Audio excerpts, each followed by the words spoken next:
Hey guys, the super station के एक नए एपिसोड में आप सभी का स्वागत है। तो यार आज हम इस वीडियो में बात करने वाले हैं व्हाट इफ सीजन 3 के एपिसोड 2 के बारे में। और यार ये एपिसोड पूरी तरीके से बेस्ड है अगाथा के ऊपर। So let's get started. तो यार यहाँ पे हमें एपिसोड 2 का नाम देखने को मिलता है what if Agatha went to Hollywood, जिसमें हमें दिखाया जाता है कि अगाथा किस तरीके से एक विच होने के साथ साथ अपना एक्टिंग करियर हॉलीवुड में परस्यू कर रही होती है, मगर उसके कुछ और भी पर्सनल मोटिव्स होते हैं। और यार यहाँ पे हमें हावर्ड स्टार को एक फिल्म मेकर के तौर पे दिखाया गया है। या स्टोरी की शुरुआत में हम देखते हैं अगाथा को एक फिल्म सेट पे, और यार यहाँ पे हम शूटिंग के वक्त देखते हैं कि अगाथा अपना मैजिक परफॉर्म करने का ट्राई करती है, मगर किसी रीजन से ये मैजिक नहीं हो पाता। जिसके बाद मूवी के डायरेक्टर हावर्ड स्टार्क कट बोलते हैं। इसके बाद अगाथा हावर्ड स्टार्क से बोलती है कि वो अभी अपना मैजिक परफॉर्म नहीं कर पा रही है, और यार मैजिक को परफेक्टली करने के लिए उसे और भी ज्यादा स्टार पावर की जरूरत है। जिसके बाद अगाथा किंगो का नाम सजेस्ट करती है, और यार जिसपे हावर्ड स्टार्क हाँ बोलता है। इसके बाद हमें दिखाया जाता है कि किंगो इंडिया से अमेरिका आ जाता है, और इसके बाद फॉरेन शूटिंग चालू हो जाती है, जिसमें हमें किंगो और अगाथा के बीच एक डांस बैटल दिखाया जाता है। और इसी डांस बैटल के बीच हम देखते हैं कि किंगो एक हिंदी सॉन्ग पे डांस कर रहा होता है, और इस डांस बैटल के बीच हम देखते हैं कि किंगो और अगाथा एक दूसरे का मजाक उड़ा रहे होते हैं। और इस डांस बैटल के बीच हम देखते हैं कि अगाथा और किंगो एक दूसरे के मोटिव समझ चुके थे। जिसके बाद किंगो अपना एनर्जी प्रोजेक्शन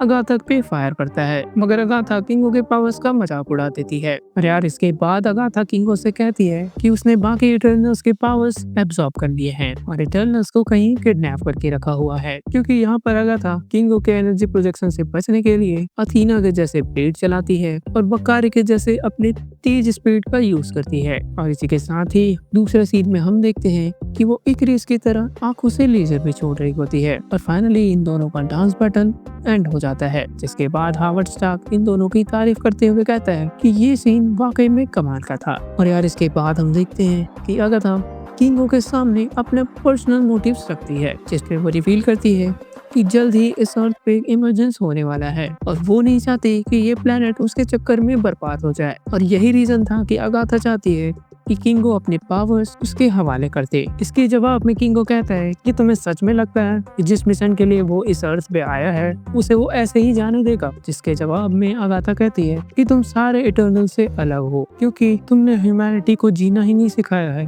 बल्कि उनके साथ खुद भी जिया है। जिसके बाद अगाथा अपनी मैजिक की मदद से किंगो को उसके मूवी के पोस्टर्स दिखाती है, और साथ ही साथ कहती है कि अगर तुम इस डील के लिए मान जाते हो तो मैं तुम्हें हावर्ड स्टार्क से कह के हॉलीवुड में 3 मूवीज ऑफर करूंगी। और यार फिर क्या था, किंगो ठहरा अखंड एक्टर वो इस डील के लिए मान जाता है, मगर डील होने से पहले किंगो कहता है कि ये सारी चीजें मेरे अकॉर्डिंग होनी चाहिए, और साथ ही साथ अगाथा उसके सारे दोस्तों को भी रिलीज कर देगी, जिसके लिए यार अगाथा भी हाँ कह देती है। और यार इस डील की खुशी में वो दोनों जैसे ही एक दूसरे से हाथ मिलाते हैं, इनको यार एरिसम का एक विजन आता है, जिसमें एरिसम किंगो से कह रहा होता है कि उसे क्या सच में लगता है कि वो एरिसम को धोखा दे सकता है। और साथ ही साथ वो अगाथा से कहता है कि अगाथा तुम चाहे कुछ भी कर लो, एरिसम को रोक नहीं पाओगी। जिसके बाद एरिसम कहता है कि मैं आ रहा हूँ। और यार जिसके बाद हम देखते हैं कि अगाथा और किंगो हावर्ड स्टार्क के पार्टी में गए हुए होते हैं, और वो हावर्ड स्टार्क से कहते हैं कि उन्हें थर्ड एक्ट की शूटिंग अभी ही करनी चाहिए। जिसके जवाब में जार्विस कहता है यार उन्होंने तो पहले ही वो सेट तोड़ दिया था। और यहाँ पे अगाथा की डिमांड होती है कि उसे उतना ही बड़ा और उतना ही ग्रैंड लेवल का सेट चाहिए। और किंगो यहाँ पे दूर उस पहाड़ी पे मौजूद एक बिल्डिंग की तरफ उंगली दिखा के कहता है कि हमें वहाँ शूट करना चाहिए। जिसके बाद हावर्ड स्टार्क कहता है कि जरूर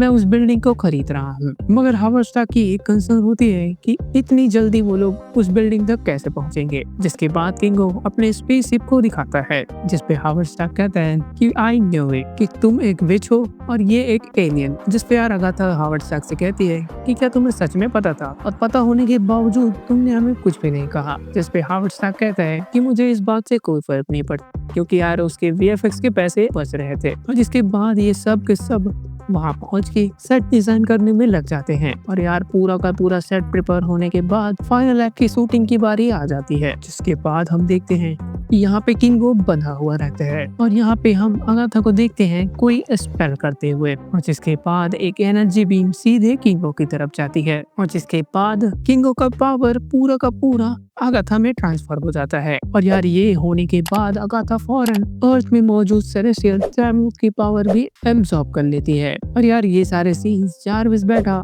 अपने कैमरे में रिकॉर्ड कर रहा होता है। और गाइस अगाथा जैसे ही टैमुथ की पावर एब्जॉर्ब करती है, हम देखते हैं कि अगाथा एक कॉस्मिक लेवल एंटिटी बन चुकी होती है। और यार यहाँ पे अगाथा टैमुथ की पावर एब्जॉर्ब करने के बाद एक सेलेस्टियल लेवल पावर होल्ड कर रही होती है। और यार इस सीन को पूरी की पूरी दुनिया भी देख रही होती है। और जिसके फौरन बाद हम देखते हैं कि एरिसम भी वहां पहुंच चुका है और अगाथा और एरिसम के बीच एक तगड़ी फाइट हमें देखने को मिलती है। और यार ये कॉस्मिक लेवल की फाइट ऑन स्क्रीन देखने में काफी आई प्लीजिंग लग रही होती है। और यार ढेर सारे पंचेस एक्सचेंज करने के बाद हम देखते हैं कि अगाथा एरिसम पे कुछ एनर्जी बीम प्रोजेक्ट करती है। और यार एरिसम इसको डॉज कर देता है, जिसके बाद एरिसम अगाथा से कहता है कि ये सारे पावर्स तुम जैसे छोटे क्रीचर्स के लिए बिल्कुल नहीं बनी है। जिसके रिप्लाई में अगाथा कहती है कि क्या तुम्हें सच में लगा था कि मैं मिस कर सकती हूँ। और इसके बाद हमें रिवील किया जाता है कि अगाथा एरिसम के लिए कुछ ट्रैप सेटअप कर रही होती है, जिस पे यार एरिसम अब फंस चुका था।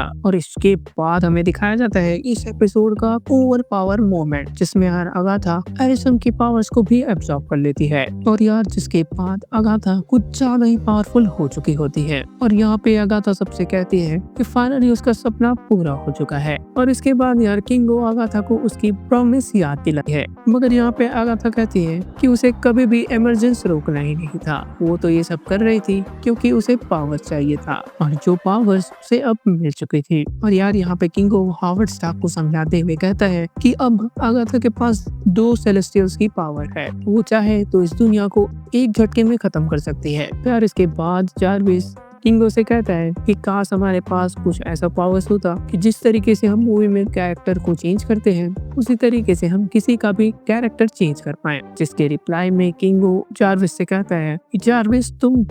और जिसके बाद हम देखते हैं कि किंगो अगाथा को समझाने चला जाता है। और जिसके बाद हम देखते हैं कि किंगो अगाथा को किसी तरीके से समझा लेता है। और इसके बाद हमें दिखाया जाता है कि इस मूवी की स्क्रीनिंग चल रही होती है। और यार रेड कारपेट में हम हावर्ड स्टार, किंगो और अगाथा को देख सकते हैं। और यहीं पे हावर्ड स्टार कहता है कि वो मिलिट्री छोड़ के अब मूवीज ही बनाने वाला है। और यार यहीं पे किंगो अगाथा से चुपचाप कहता है कि तुमने मेरे दोस्तों को तो आजाद कर दिया, मगर यार 2 सेलेस्टियल्स को मारने के कारण वो अब बाकी सेलेस्टियल्स की नजरों में भी आ चुकी है। और वो सेलेस्टियल्स यहाँ पे कभी भी आ सकते हैं। जिसकी जवाब में अगाथा कहती है कि डरो नहीं, वो सीक्वल के लिए होगा। और गाइस यहाँ पे ये एपिसोड एंड हो जाता है। तो गाइस अगर आपने व्हाट इफ के पहले एपिसोड पे मेरा वीडियो नहीं देखा है तो यार उसका लिंक आपको डिस्क्रिप्शन बॉक्स में मिल जाएगा। और यार अगर आपको ये वीडियो पसंद आया तो हमारे चैनल सुपर हीरो स्टेशन को सब्सक्राइब करें और इस वीडियो को लाइक करें। तब तक के लिए मैं मिलता हूँ आपको ऐसे किसी नए वीडियो के साथ। Bye bye.